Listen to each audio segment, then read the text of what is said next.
Hello बच्चों। देखिए बच्चों, आज अपन डिफेंस की क्लास को सही तरीके से चालू करने वाले हैं। मैं सबसे पहले स्थिर वैद्युतिकी चैप्टर को चालू कर रहा हूँ। ये चैप्टर आपने 12th में सबसे पहले पढ़ा होगा। चूँकि चैप्टर बहुत इजी है तो अपन आसानी से इसके क्वेश्चन भी कर पाएंगे। ठीक है, और अगर आप अभी तक मेरे को नहीं जान पाए तो मैं मेरा नाम वापस से बता देता हूँ आपको, प्रशांत माहेश्वरी। ठीक है, चलिए तो क्लास चालू करें। देखिए, अपन डिस्कस 12th लेवल पे जितना नहीं कर पाएंगे। अगर आपको 12th लेवल जितना डिस्कशन देखना है तो मेरा चैनल जो फन विद फिजिक्स है, इसके अंदर आपको सारी की सारा अलग से 12th का पूरा डेटा मिल जाएगा, जिसमें आप पूरा देख पाएंगे। ठीक है, चलो डिफेंस की क्लास के लिए अपन जो काम करने वाले हैं वो समझिए बच्चों। तो सबसे पहले अपन जो आज बात करेंगे वो होगी विद्युत आवेश के बारे में, और फिर अपन विद्युत क्षेत्र तक मूव करेंगे। देखिए, सबसे पहला पॉइंट जो मैं आज चालू कर रहा हूं स्थिर वैद्युतिकी में, वो है विद्युत आवेश। आप सभी जानते हैं कि आवेश कैसा देखा गया, तो इसका सिंपल सा बात समझिए। आवेश दो तरीके का हो सकता है। पहले तो अंग्रेजी में इसको क्या बोलते हैं? चार्ज बोलते हैं। ठीक है, कितने तरीके का होता है? दो तरीके का होता है। एक होता है पॉजिटिव चार्ज, है ना। एक होता है कौन सा चार्ज? Positive charge. और दूसरा कौन सा होता है? नेगेटिव चार्ज होता है। एक पॉजिटिव चार्ज हो गया और दूसरा है नेगेटिव चार्ज। हाँ भाई, कैसे बनता है पॉजिटिव और नेगेटिव चार्ज, ये कैसे पता चलेगा? तो पॉजिटिव चार्ज को हिंदी में अगर अपन बोलेंगे तो क्या बोलेंगे? धनात्मक आवेश। धनात्मक आवेश। पॉजिटिव चार्ज तब बनेगा बच्चों जब कोई भी उदासीन वस्तु इलेक्ट्रॉन को क्या कर देगी? त्याग देगी। मतलब वस्तु में इलेक्ट्रॉनों की संख्या कम हो जानी चाहिए। अब किससे कम हो जानी चाहिए? तो प्रोटॉनों की संख्या फिक्स रहती है। किसी भी उदासीन वस्तु में या किसी भी वस्तु में प्रोटॉनों की संख्या फिक्स होगी, ये बात ध्यान में रखिए। किसी तत्व में प्रोटॉनों की संख्या फिक्स होगी, इलेक्ट्रॉनों की ही संख्या है जिसमें हम फेरबदल कर सकते हैं।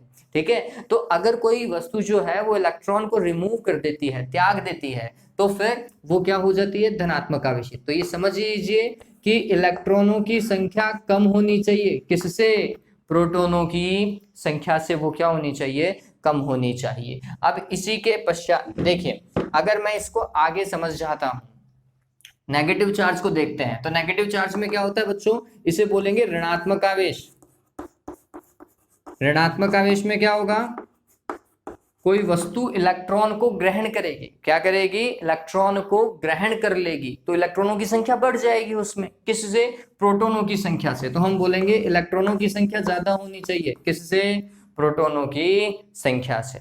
ठीक है ये बात। चलिए, धनात्मक आवेश में क्या होता है? द्रव्यमान में कोई परिवर्तन आता है? नहीं आता है। तो हम बोलते हैं कि अगर कोई वस्तु धनात्मक आवेशित हो जाती है तो वो क्या करती है? इलेक्ट्रॉन को बाहर निकाल देती है। इलेक्ट्रॉन को बाहर निकालेगी तो क्या होगा? इलेक्ट्रॉन का द्रव्यमान भी कम हो जाएगा। सिंपल सा था। इलेक्ट्रॉन का द्रव्यमान कम हो जाता है, उतने ही बराबर में इलेक्ट्रॉनों का द्रव्यमान कम हो जाएगा। तो कुल मिलाकर के जो इलेक्ट्रॉन बाहर गया अपना द्रव्यमान लेकर गया, इसका मतलब वस्तु का द्रव्यमान कम हो गया। ठीक है, अब ऋणात्मक आवेश की बात करते हैं तो इलेक्ट्रॉन को ग्रहण करती है, तो इलेक्ट्रॉन का द्रव्यमान भी ग्रहण कर लेगी। इस कारण उसका द्रव्यमान क्या हो जाएगा? थोड़ा बढ़ जाएगा। ठीक, तो अपन यहां पर अगर द्रव्यमान की बात करें तो धनात्मक आवेश का द्रव्यमान कम होता है। किससे? उदासीन आवेश से, न्यूट्रल वाले से।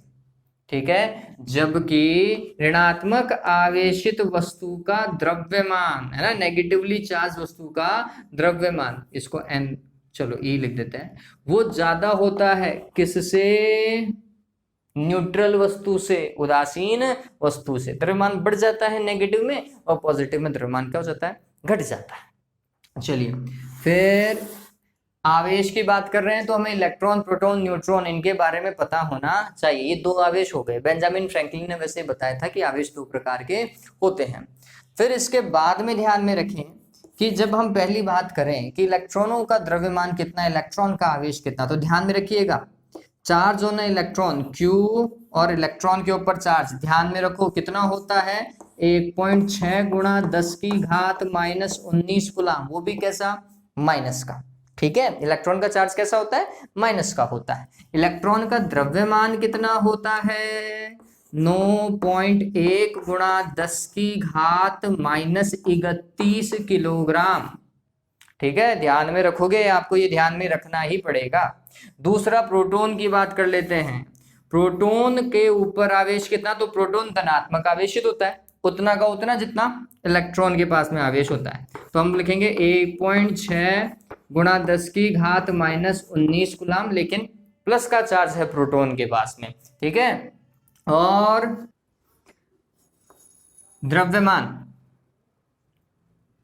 द्रव्यमान होगा इसका 1.67 गुणा 10 की घात -27 किलोग्राम। ठीक है, फिर ये द्रव्यमान किसका, प्रोटॉन का द्रव्यमान है। फिर इसके बाद में तीसरा है हमारे पास में न्यूट्रॉन। तो न्यूट्रॉन के पास में किसी तरीके का कोई आवेश नहीं होता, ये उदासीन होता है। ठीक है, और न्यूट्रॉन का द्रव्यमान जो होता है m, अगर न्यूट्रॉन की बात करें तो ये भी 1.67 गुणा 10 की घात -27 किलोग्राम है। ठीक है, तो आपको दिख रहा होगा कि न्यूट्रॉन का और प्रोटॉन का द्रव्यमान लगभग क्या है, समान है, लेकिन थोड़ा सा अंतर है। यहाँ पर 1.672 लिख दीजिए और यहाँ पे 674 लिख दीजिए। ठीक है, आप कह सकते हैं कि न्यूट्रॉन का द्रव्यमान ज्यादा होता है, उससे कम प्रोटॉन का होता है। इलेक्ट्रॉन तो सबसे ज्यादा हल्का होता है, इन दोनों की तुलना में तो नगण्य मात्र द्रव्यमान है। ये और ध्यान में रखना, इलेक्ट्रॉन जो है वो नाभिक के बाहर होता है। परमाणु के अंदर इलेक्ट्रॉन जो है वो नाभिक के बाहर होता है और नाभिक के चारों ओर चक्कर लगाता है, जबकि प्रोटॉन और न्यूट्रॉन किसमें होते हैं, नाभिक में होते हैं। ये ध्यान में रखें, इलेक्ट्रॉनों की संख्या और प्रोटॉनों की संख्या बराबर होती है, किसमें, उदासीन तत्व के अंदर। ठीक है, चलिए, तो ये हो गया हमारे पास में किसकी बात हो गई, चार्ज के बेसिक बात हो चुकी है। अब इसके बाद में अपन बात करते हैं कि कैसे पता चला। समझना, ये एक सवाल आता है कि वह कौन सा प्रयोग है जिससे इलेक्ट्रॉन के आवेश का परिकलन किया गया या आवेश के क्वांटीकरण का पता लगाया गया। तो ध्यान में रखिएगा, मिलिकन तेल बूंद प्रयोग। कौन सा प्रयोग है वो, मिलिकन तेल बूंद प्रयोग। इसके द्वारा क्वांटीकरण को सिद्ध किया गया था और इलेक्ट्रॉन के आवेश को क्या किया गया था, पता लगाया गया था। अब अपन बात कर लेते हैं आवेशों के क्या कहते हैं इसको, प्रॉपर्टीज को, कि आवेश किस तरीके के गुण जो है वो दर्शाता है। तो जल्दी से देखिए, सबसे पहली जो प्रॉपर्टी है आवेश की वो है एडिटिविटी, मतलब आवेशों की योज्यता।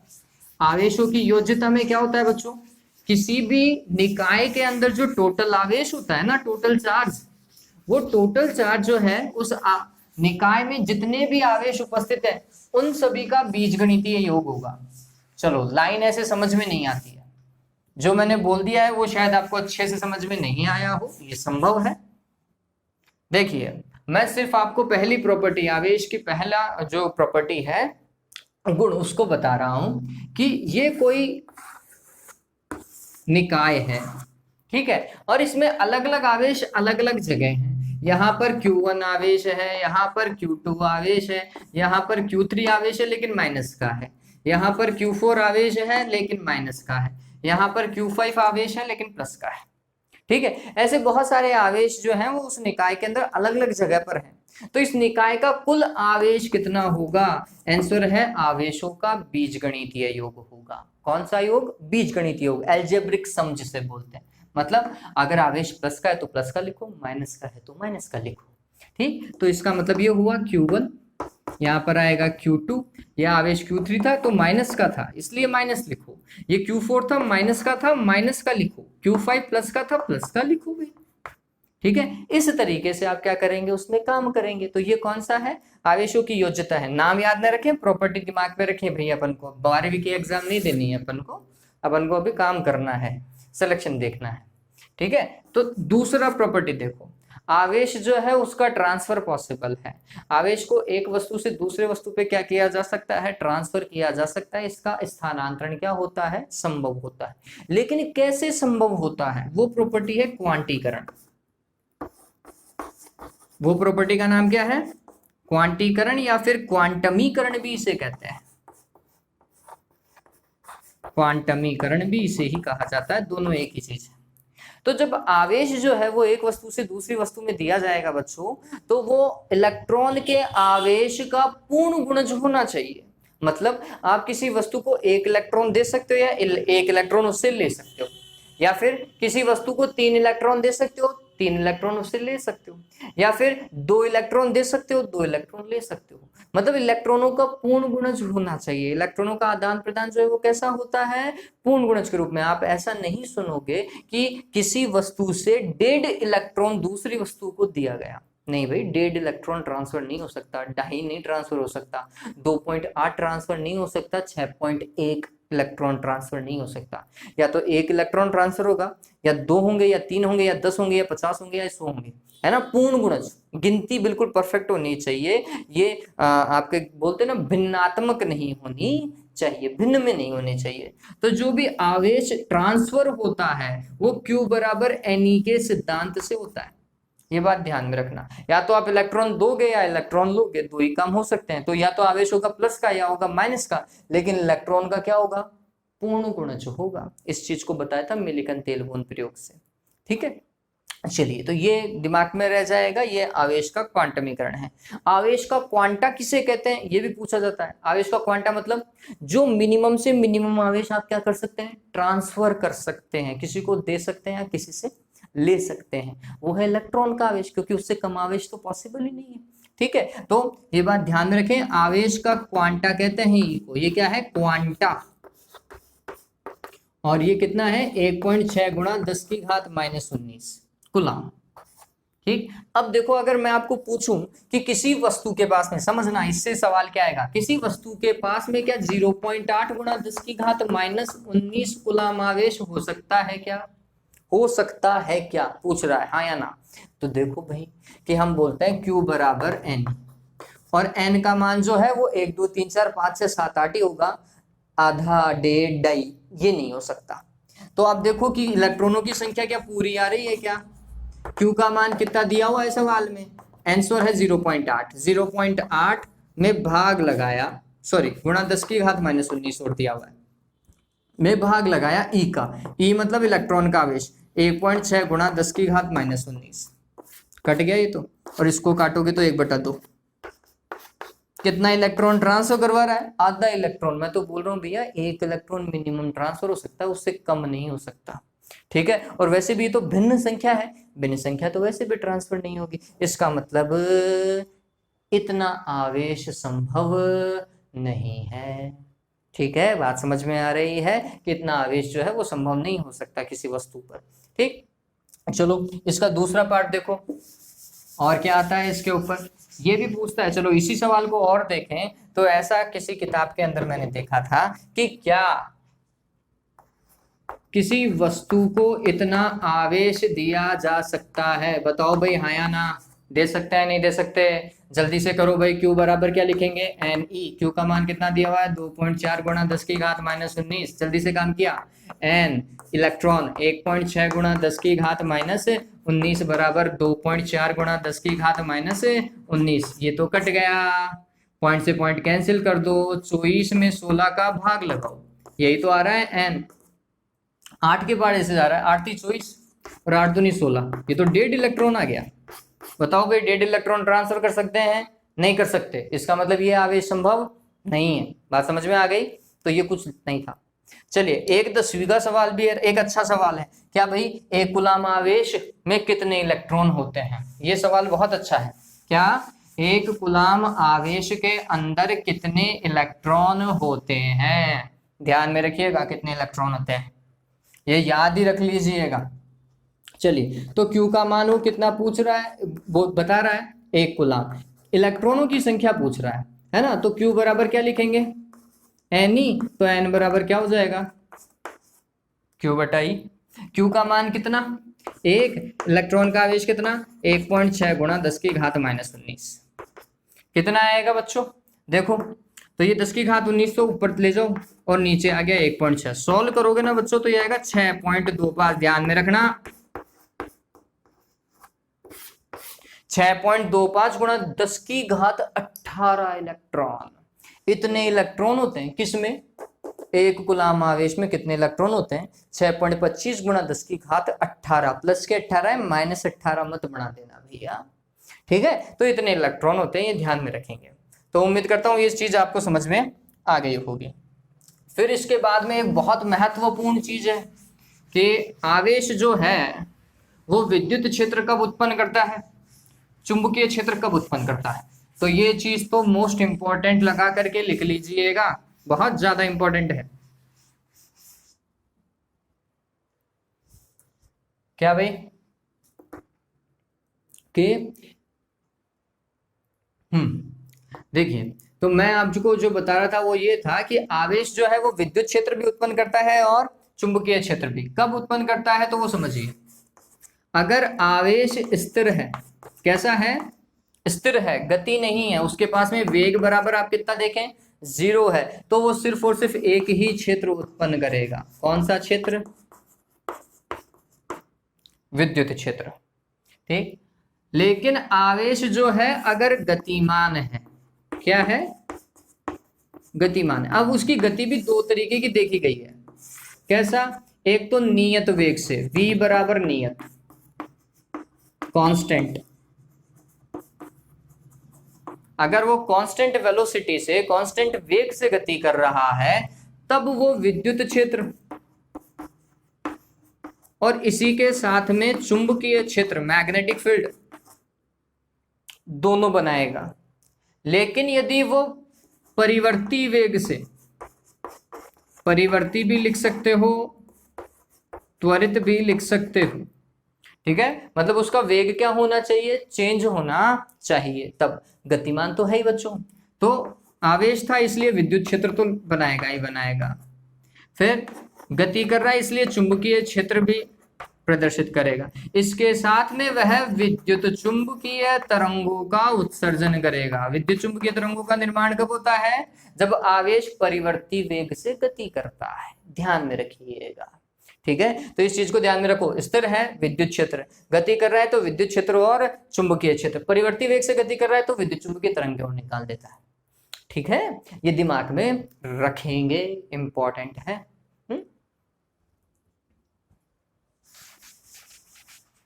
फिर आवेश संरक्षण का सिद्धांत आपको ध्यान में रखना है। आवेश को ना तो उत्पन्न कर सकते हैं ना ही नष्ट कर सकते हैं, इसे एक वस्तु से दूसरी वस्तु में क्या किया जा सकता है, ट्रांसफर किया जा सकता है। इस आवेश संरक्षण के सिद्धांत में एक जो आती है शून्यीकरण विक्रिया, ये ध्यान में रखना।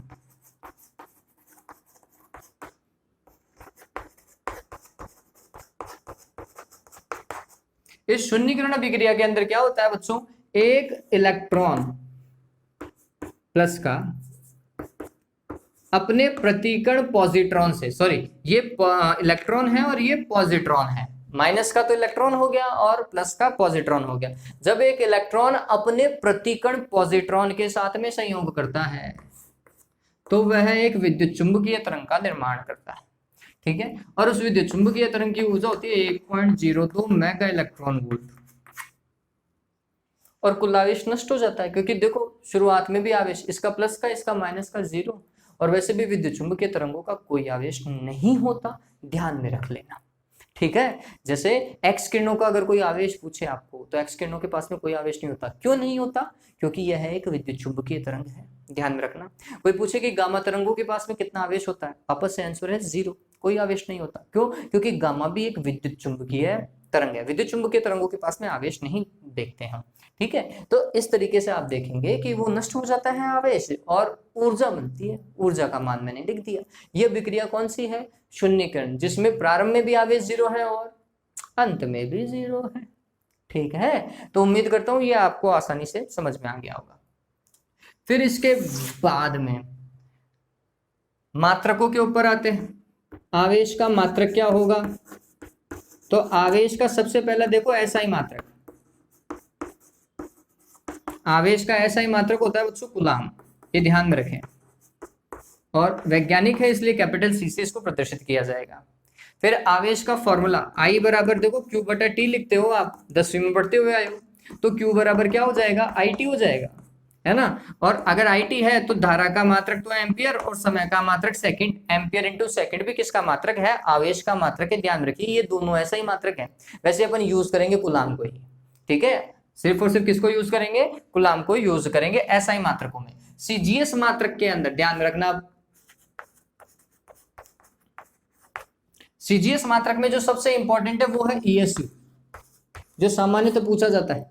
इसे आप फ्रैंकलिन भी बोल सकते हैं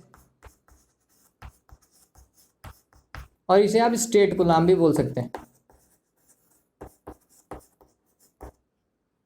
अगर मैं यहां पर ESU, फ्रैंकलिन और स्टेट कूलाम तीनों एक ही चीज है, अलग अलग नहीं है, ये बात ध्यान रखना है। ESU का मतलब इलेक्ट्रोस्टैटिक यूनिट होता है, वैसे इलेक्ट्रोस्टैटिक यूनिट, ठीक। फ्रैंकलिन और स्टेट कूलाम ये तीनों आवेश के CGS मात्रक है, स्टैटिक यूनिट्स हैं, लेकिन इलेक्ट्रोस्टैटिक यूनिट्स हैं, लेकिन इनमें संबंध है। मतलब ESU और किसमें, SI मात्रक कूलाम में संबंध है। कूलाम बहुत बड़ा मात्रक है आवेश का, ध्यान में रखना।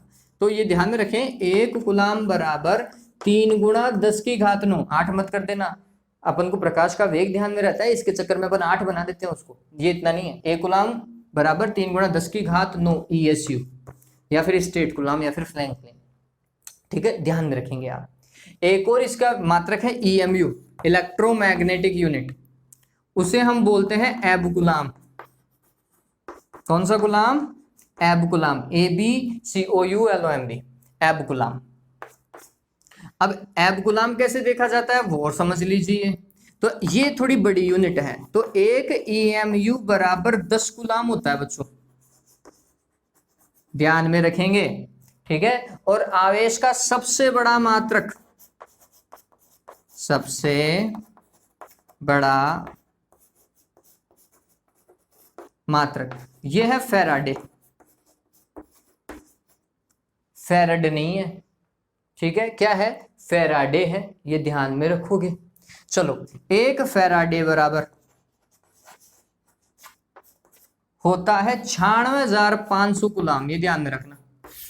कितना कूलाम, 96,500 कूलाम, बहुत ज्यादा है, ठीक है, तो इतना नहीं पढ़ेंगे। फिर मात्रक हो गया। विमा की बात करें, आवेश की विमा कितनी, तो आवेश का फॉर्मूला समझो, Q बराबर IT। धारा की विमा होती है A, समय की विमा होती है T, तो A1 T1 किसकी विमा है, आवेश की विमा है। हो गई, काम खत्म हो गया आवेश का।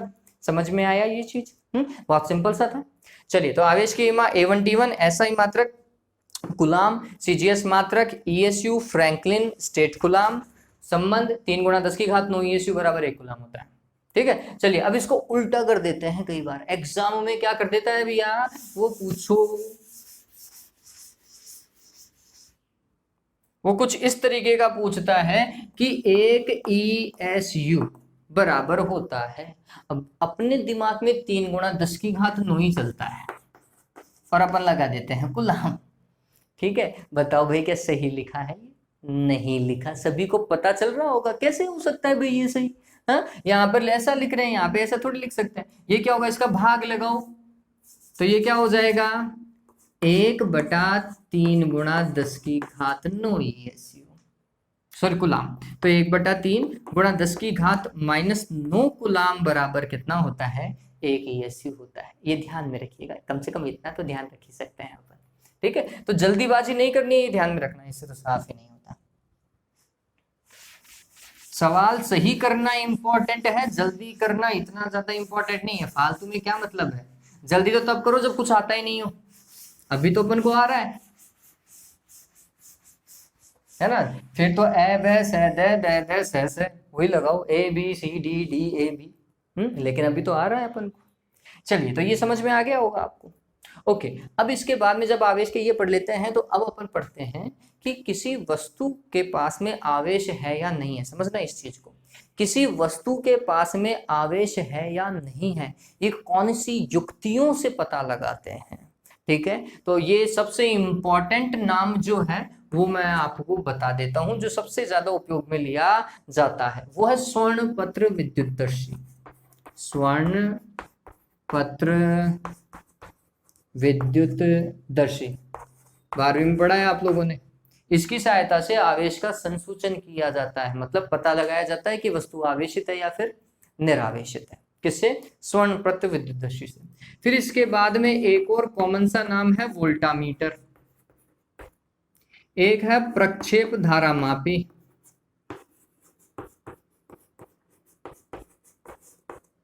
और एक है इलेक्ट्रोमीटर। इनका भी उपयोग किसमें किया जाता है? आवेशों के संसूचन में किया जाता है। संसूचन मतलब आवेश का पता लगाना कि वस्तु आवेशित है या फिर नहीं है इसके अंदर, ठीक है। फिर इसके बाद में अपने पास में एक अलग से टॉपिक आता है कि आवेशन के प्रकार, किसी वस्तु को कैसे आवेशित किया जा सकता है। आवेशन के प्रकार, तो 3 तरीके के प्रकार होते हैं बच्चों। क्या भैया? सबसे पहला घर्षण वाला, घर्षण के द्वारा आवेशन। वो क्या होता है? आप ऐसे वस्तु को रगड़ते हो, है ना, रगड़ते हो तो क्या होता है, एक वस्तु तो इलेक्ट्रॉन का त्याग करती है और दूसरी वस्तु उसको ग्रहण कर लेती है। तो जिसने त्यागा धनात्मक आवेशित, जिसने ग्रहण किया ऋणात्मक आवेशित, हो गई वस्तुएं आवेशित। ये क्या था? घर्षण के द्वारा आवेशन, ठीक है। ये क्या था बच्चों? घर्षण के द्वारा आवेशन। यही कारण है कि जब हम कॉम्ब करते हैं ना बच्चों, कॉम्ब करते हैं तो सूखे बाल होते हैं, तो क्या होता है बच्चों, जैसे अपन ने ऐसा कॉम्ब किया, अपन ने बाल बाए, तो फिर आप देखो उस कंघे को फिर हमारे बालों के पास में लेकर जाओ, आपके बाल खड़े हो जाएंगे, उस कॉम्ब की तरफ चिपक जाएंगे। क्यों भाई? क्योंकि पहले तो आपने उसको रगड़ लिया अपने बालों से, तो हुआ घर्षण। तो एक ने इलेक्ट्रॉन को त्यागा, दूसरे ने ग्रहण किया, तो एक हो गया ऋणात्मक आवेशित, दूसरा हो गया धनात्मक आवेशित। हाँ, एक चीज तो मैं बताना भूल ही गया। क्या होता है बच्चों कि समान प्रकृति के आवेश जो है ना, वो तो करते हैं एक दूसरे को प्रतिकर्षित। इसका मतलब क्या है? एक प्लस का आवेश और दूसरा भी प्लस का आवेश, ये समान प्रकृति, इसे सजातीय आवेश बोलेंगे, एक ही जाति के हैं, ठीक है। ये माइनस का आवेश और ये भी माइनस का आवेश, ठीक। ये समान प्रकृति के आवेश जो हैं वो एक दूसरे को दूर फेंकेंगे, प्रतिकर्षित करेंगे। क्या करेंगे? प्रतिकर्षित। ये भी गुणों में आता है। ऐसे ही माइनस का आवेश माइनस के आवेश को क्या करेगा? प्रतिकर्षित करेगा। लेकिन एक प्लस का आवेश एक माइनस के आवेश को अपनी ओर खींचेगा, या फिर एक माइनस का आवेश प्लस के आवेश को अपनी ओर खींचेगा। ये बात ध्यान में रखना, मतलब आकर्षित होंगे। विपरीत या विजातीय आवेश एक दूसरे को आकर्षित करते हैं और समान प्रकृति के आवेश एक दूसरे को प्रतिकर्षित करते हैं। ध्यान में रखोगे आप, ठीक है, ये ध्यान में रखना। और घर्षण में क्या हुआ? अपन ने रगड़ करवाया तो क्या हुआ बच्चों? एक से इलेक्ट्रॉन दूसरे में चला गया, ठीक है। तो इसमें संपर्क में आ रहा है, टच में हो रहे हैं, है ना, टच कर रहा है नहीं कर रहा है, ठीक। आपने पढ़ा होगा कि एबोनाइट की छड़ जो होती है उसे कांच की छड़ से क्या करो? रगड़ो, तो क्या होगा? कांच की छड़ से इलेक्ट्रॉन निकलेंगे और किस में चले जाएंगे? एबोनाइट की छड़ में चले जाएंगे। तो एबोनाइट की छड़ ने क्या किया? ग्रहण किए, तो ऋणात्मक आवेश। कांच की छड़ ने इलेक्ट्रॉन को त्याग दिया, धनात्मक आवेश, ठीक है। इस तरीके से आप वो पढ़ते हो। तो जो ग्रहण करेगी वो ऋणात्मक आवेशित, जो त्यागेगी वो धनात्मक आवेशित, ठीक है। लेकिन इसमें भी कांटेक्ट होता है। कांटेक्ट मतलब संपर्क होता है, जुड़ती है, टच करती हैं वस्तुएं। दूसरा संपर्क के द्वारा आवेशन, ठीक है, बाई कांटेक्ट, जिसे चालन भी बोलते हैं, कंडक्शन, चालन द्वारा आवेशन।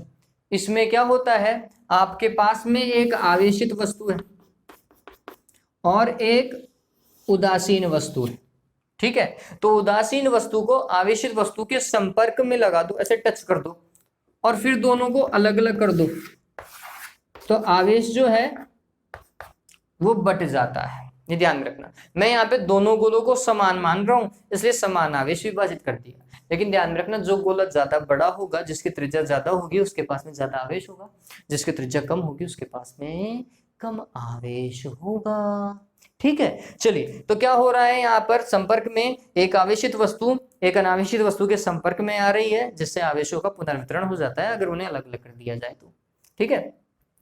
फिर इसके बाद में अंतिम इंडक्शन, प्रेरण द्वारा आवेशन।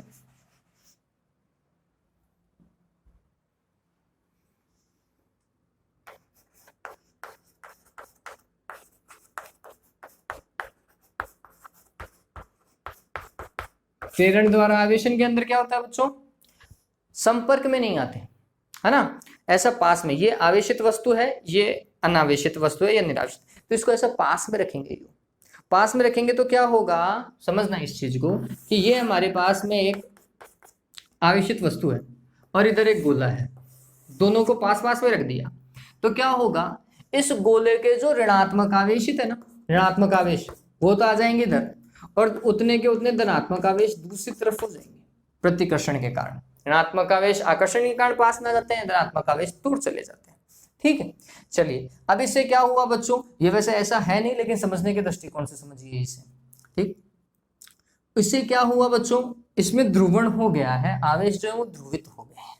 अब क्या हुआ, हमें आवेशित करना था तो हमने क्या किया, दूरस्थ छोर को ग्राउंड कर दिया है, भूसंपर्कित कर दिया। जैसे ही भूसंपर्कित कर दिया, ये प्लस का आवेश इधर से खत्म हो गया। अब वस्तु के पास में कैसा रहा, माइनस का आवेश रहा, वस्तु कैसी हो गई, ऋणात्मक आवेशित हो गई। अब वो वहां से भूसंपर्कित हटा दो और दोनों वस्तुओं को दूर दूर रख दो, ये ऋणात्मक आवेशित हो जाएगी।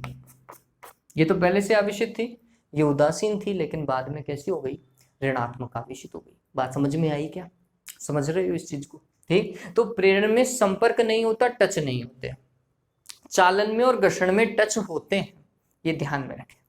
ठीक, फिर इसके बाद में अपन आगे डिस्कस करते हैं कूलाम का नियम, सबसे बेहतरीन नियम है और इसके ऊपर बहुत सारे क्वेश्चन पूछे जाते हैं।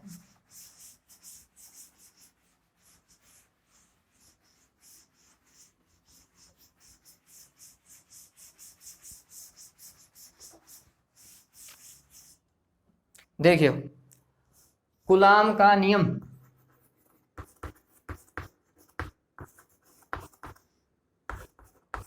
आपको लग रहा होगा जल्दी जल्दी पढ़ा रहा हूं, कुछ बच्चों को तो नहीं लग रहा होगा लेकिन कईयों को लग सकता है। ठीक बच्चों, अपन को सिर्फ और सिर्फ फॉर्मेट और कॉन्सेप्ट ही देखना है, कोई नोट्स बनाने तो बैठना नहीं है, समझ रहे हो मेरे बात को। ठीक है, चलिए तो वही काम कर रहे हैं। और जिन्होंने अभी तक चैनल को सब्सक्राइब नहीं किया है, सबसे पहले सब्सक्राइब कर दो। ठीक है, ओके, ऑलराइट। चलिए तो कूलाम का नियम, कूलाम का नियम गुरुत्वाकर्षण के नियम जैसा ही था, आपने पढ़ा है 12वीं में। क्या था भाई कि किन्हीं दो आवेश, और आवेश कैसे होने चाहिए कूलाम के नियम के लिए, स्थिर होने चाहिए। कैसे होने चाहिए, स्थिर होने चाहिए। किन्हीं दो स्थिर विद्युत आवेशों के मध्य लगने वाला आकर्षण अथवा प्रतिकर्षण का बल, दोनों हो सकता है। दोनों आवेशों के परिमाणों के गुणनफल के समानुपाती तथा उनके केंद्रों के मध्य की दूरी के वर्ग के व्युत्क्रमानुपाती होता है। ऐसा ही पढ़ते हो।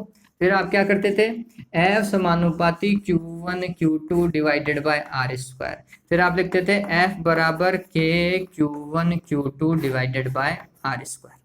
ऐसा ही लिखते थे। इस K का मान निर्वात के लिए अलग होता है, माध्यम के लिए अलग होता है, ये सभी को पता है।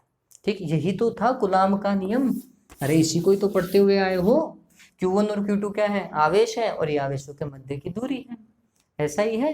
तो इससे आपको ये पता चल जाना चाहिए कि अगर आवेश का परिमाण ज्यादा होगा तो बल ज्यादा होगा, अगर आवेश के मध्य की दूरी ज्यादा होगी तो बल कम हो जाएगा। क्लियर है इतना तो। चलिए अब देखो, ये K का मान कितना है, K को स्थिर वैद्युतिकी नियतांक बोलते हैं। कौन सा नियतांक बोलते हैं, स्थिर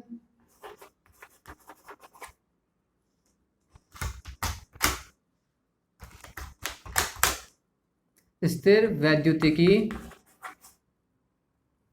नियतांक, स्थिर वैद्युतिकी नियतांक है बच्चों ये।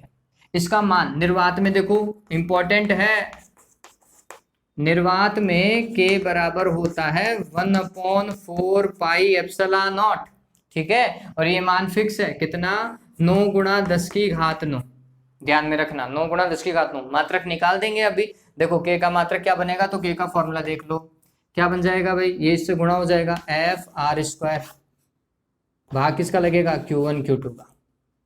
ठीक है, बल का मात्रक क्या होता है, न्यूटन, दूरी का मात्रक मीटर, तो मीटर स्क्वायर, फिर आवेश coulomb into coulomb, coulomb square, newton metre square प्रति कूलाम स्क्वायर, किसका मात्रक है, K का, स्थिर वैद्युतिकी नियतांक। ठीक, एप्सिलॉन नॉट क्या होती है, क्या होती है बच्चों, निर्वात की निरपेक्ष विद्युतशीलता, निर्वात की निरपेक्ष विद्युतशीलता। अब देखो ये कितनी होती है 8.85, ये मान याद ही रखने पड़ेंगे, गुणा 10⁻⁻12, दोनों एक दूसरे के व्युत्क्रम में चल रहे हैं। क्या आएगा मात्रक, कूलाम स्क्वायर प्रति न्यूटन मीटर स्क्वायर। उल्टा कर दो इसके मात्रक का, के मात्रक का क्या करना है, उल्टा करना है। ठीक है, इसका एक मात्रक जो कि आपको नॉर्मली बुक में दिया हुआ नहीं मिलेगा, फैराड पर मीटर भी होता है, ये ध्यान में रखें, F/m। ठीक है, ये भी इसका एक मात्रक है एप्सिलॉन नॉट का।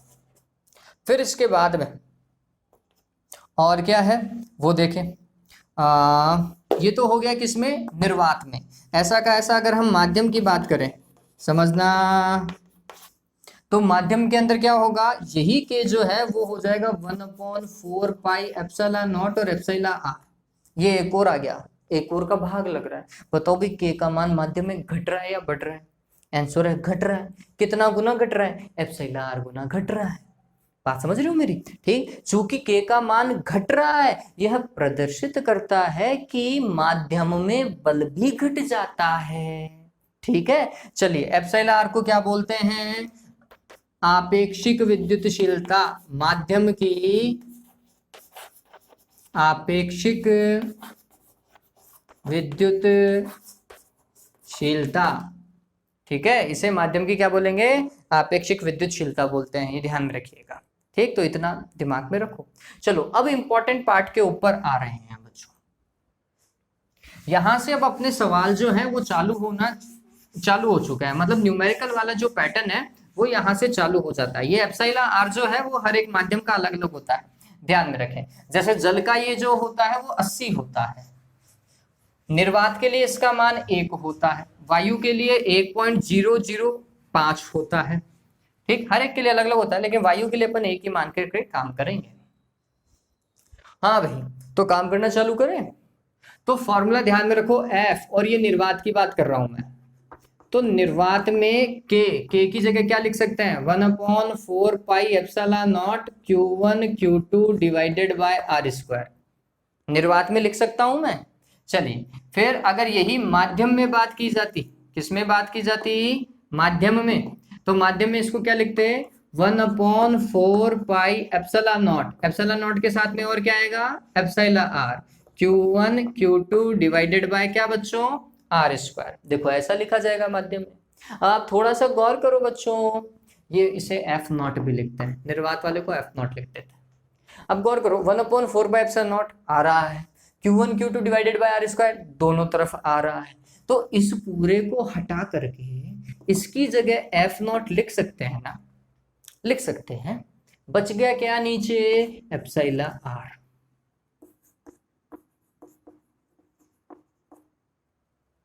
ये हो गया। तो आपके पास में एक फॉर्मूला बन गया, F मीडियम बराबर F0 divided by epsilon R. अब मेरे को ये बताओ कि माध्यम में लगने वाला बल घटता है या बढ़ता है, आंसर है क्या, घटता है। माध्यम आएगा तो घटेगा। ठीक है, ये चीज ध्यान में रख लीजिएगा। अब आगे समझो, इस एप्सिलॉन आर का मान अलग अलग के लिए, जैसे कांच भी अलग अलग तरीके के होते हैं, एक फ्लिंट ग्लास होता है, एक नॉर्मल ग्लास होता है, ऐसे बहुत अलग होते हैं। तो किसी कांच के लिए इसका मान 5 है, किसी के लिए 6 है, किसी के लिए 10 तक जाता है। ठीक, जल के लिए मैंने आपको बताया 80 होता है। चालकों के लिए ये इंपॉर्टेंट है, चालक हेतु एप्सिलॉन आर अनंत होता है, ये ध्यान में रखना। तो पहला सवाल समझिए, यदि किन्हीं दो आवेशों के मध्य, या किन्हीं दो इलेक्ट्रॉन बोल दिया या किन्हीं दो प्रोटॉन बोल दिया, वो कैसे भी सवाल को दे सकता है। किन्हीं दो प्रोटॉनों के मध्य यदि जल को भर दिया जाए, तो फिर दोनों प्रोटॉनों के मध्य लगने वाले वैद्युत बल पर क्या प्रभाव पड़ेगा। जल को रख दिया तो लगने वाले बल पे क्या प्रभाव पड़ेगा, पहला बल निर्वात की तुलना में बढ़ जाएगा, दूसरा बल निर्वात की तुलना में घट जाएगा, तीसरा बल पर कोई प्रभाव नहीं पड़ेगा, चौथा अनिश्चित। ठीक, अब ऐसे बोला तो हमने बोला कि भाई जल भर दिया तो 80 का भाग लग गया निर्वात वाले बल में। निर्वात वाले बल में कितने का भाग लगा, 80 का भाग लगा, 80 का। बताओ भाई घट रहा है या बढ़ रहा है, घटेगा। क्लियर है? तो ये बात ध्यान में रखना, माध्यम रखने पर बल जो है वो घट जाता है। ठीक, अब यहां पर अगला कॉन्सेप्ट समझो। अगला सवाल क्या बोल रहा है, किन्हीं दो आवेशित वस्तुओं के मध्य चांदी की एक परत रख देने पर, मतलब दो आवेश है, ये यहाँ पर क्यू मान लो, यहाँ पे माइनस का क्यू मान लो, और इन दोनों के बीच में किसकी परत रख दी, चांदी की। चांदी की जगह आप लोहा ले लो, तांबा ले लो, कोई भी चालक ले लेना। ठीक है, चांदी की परत रखने पर, ये क्यू आवेश है, ठीक, रखने पर इन दोनों के मध्य बल हो जाएगा। कितना बल हो जाएगा भाई चांदी की परत रखते ही? तो हमने बोला निर्वात का बल F0 चांदी के लिए दिया हुआ नहीं है, लेकिन हमें पता है चांदी क्या थी, चालक थी। चालकों के लिए एप्सिलॉन r होता है अनंत, 1 बटा अनंत होता है 0। तो माध्यम में लगने वाला बल कितना हो जाएगा, 0। ठीक है, तो इसका मतलब ये है कि चांदी रखते ही लगने वाला बल 0 हो गया। तो तांबा रखते तो भी 0 ही होता, क्यों? क्योंकि तांबा भी क्या है, चालक ही है। समझ रहे हो? तो कोई भी चालक रख दोगे बल 0 हो जाएगा। ठीक है, चलिए, तो उम्मीद करता हूं ये चीज आपको अच्छे से समझ में आई होगी।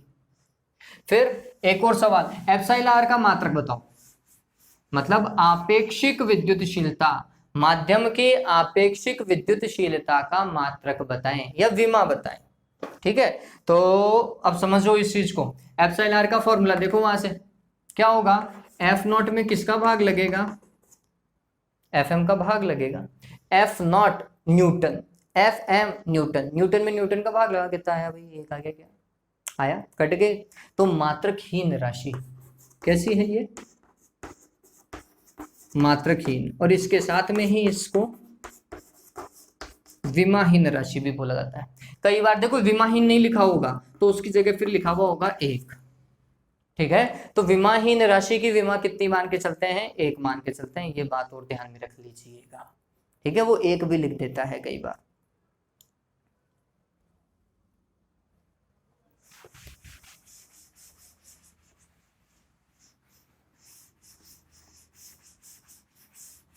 चलो, एक सवाल अगर वैसा बोल दूं कि किन्हीं दो आवेशों के मध्य निर्वात में बल 6 न्यूटन था, समझना इस चीज को, किन्हीं दो आवेशों के मध्य निर्वात में बल 6 न्यूटन था एवं उनके मध्य किसी माध्यम को रखने पर यह बल 2 न्यूटन हो जाता है। 2 न्यूटन हो गया माध्यम रखने पर। तो माध्यम का परावैद्युतांक ज्ञात करो। कैसे ज्ञात करेंगे भाई, अभी थोड़ी देर पहले मैंने आपको बताया था, क्या भाई, Fm बराबर क्या होता है, F0 बटे एप्सिलॉन r, ये तो है। तो एप्सिलॉन r पूछा इस बार, तो माध्यम का परावैद्युतांक या आपेक्षिक विद्युतशीलता, परावैद्युतांक और विद्युतशीलता एक ही चीज है। ठीक है, ये क्या होगा, F0 में किसका भाग लगेगा, Fm का। F0 कितना है, 6 न्यूटन है, Fm कितना है, 2 न्यूटन है, कितना आएगा, 3। और मात्रक ही ना, मात्रक मतलब कितना पता चले, लगा दिया। ठीक है, चलिए फिर हाँ, ऐसा दिया हुआ है कि जल की आपेक्षिक विद्युतशीलता या जल का परावैद्युतांक, जल का आपेक्षिक विद्युतशीलता या परावैद्युतांक 80 है, 80 है। तो जल के लिए निरपेक्ष विद्युतशीलता क्या होगी, तो ये बात ध्यान में रखो, माध्यम की निरपेक्ष विद्युतशीलता, तो यहाँ पे माध्यम हो गया जल, तो जल की निरपेक्ष विद्युतशीलता एप्सिलॉन, ये होती है epsilon not into epsilon r। ये ध्यान में रखें, एप्सिलॉन नॉट सभी को पता होता है 8.85 गुणा 10 की घात -12, और एप्सिलॉन r का मान कितना है, 80। बताओ भाई, कैलकुलेट होगा नहीं होगा, कर सकते हो, मात्रक लगा सकते हो, कूलाम स्क्वायर प्रति न्यूटन मीटर स्क्वायर। ठीक है, तो उम्मीद करता हूं कूलाम जो है वो आपको क्लियर हो गया होगा। कल अपन बात कर लेते हैं विद्युत क्षेत्र की, और फिर कुछ ऑब्जेक्टिव सवाल भी अपन करने की कोशिश करेंगे। आज के लिए बच्चों इतना ही। Have a good day, take care.